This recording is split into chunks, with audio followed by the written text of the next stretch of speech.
কবিতার নাম গোপছুরি, লিখেছেন সুকুমার রায়। হেড অফিসের বড় বাবু, লোকটি বড় শান্ত, তার যে এমন মাথার ব্যামো কেউ কখনো জানতো? দিব্যি ছিলেন খোশ মেজাজ, চেয়ারখানি চেপে একলা বসে ঝিমঝিমিয়ে হঠাৎ গেলেন খেপে। আটকে উঠে হাত পা ছুঁড়ে চোখটি করে গোল, হঠাৎ বলেন, গেলুম আমায় ধরে তোল।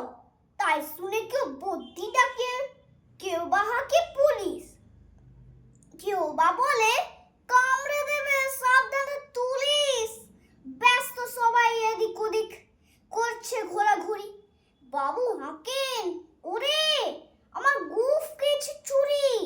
গোফারা আজ কথা, তাও কি আর সত্যি?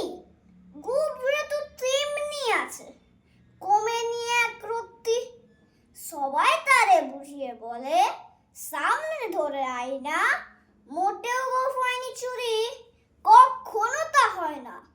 রেগে আগুন, তেলে বেগুন, তেলে বলেন তিনি, কাউ কথা ঢাই নেই, সব বাটে গেছি। নোংরা ছাঁটা, খ্যাংরা ঝাঁটা, বিচ্ছিরি আর ময়লা, এমন গোপ তো রাখতো জানি শ্যামবাবুদের গয়লা। এ গোপ যদি আমার বলিস, করবো তোদের জবাই। এই না বলে চড়ি মনা করলেন তিনি সবাই। ভীষণ রেগে ভীষণ খেয়ে দিলেন লিখে খাতায়, কাউকে বেশি লাই দিতে নেই। সবাই চড়ে মাথায়, অফিসের এই বান্দরগুলো মাথায় খালি গোবর। গোপ জোড়া যে কোথায় গেল কেউ রাখে না খবর।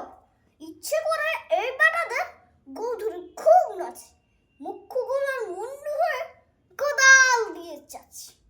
গোফকে বলে তোমার আমার, গোফটি কারো কে না, গোফের আমি, গোফের তুমি, তাই দিয়ে যায় চেনা।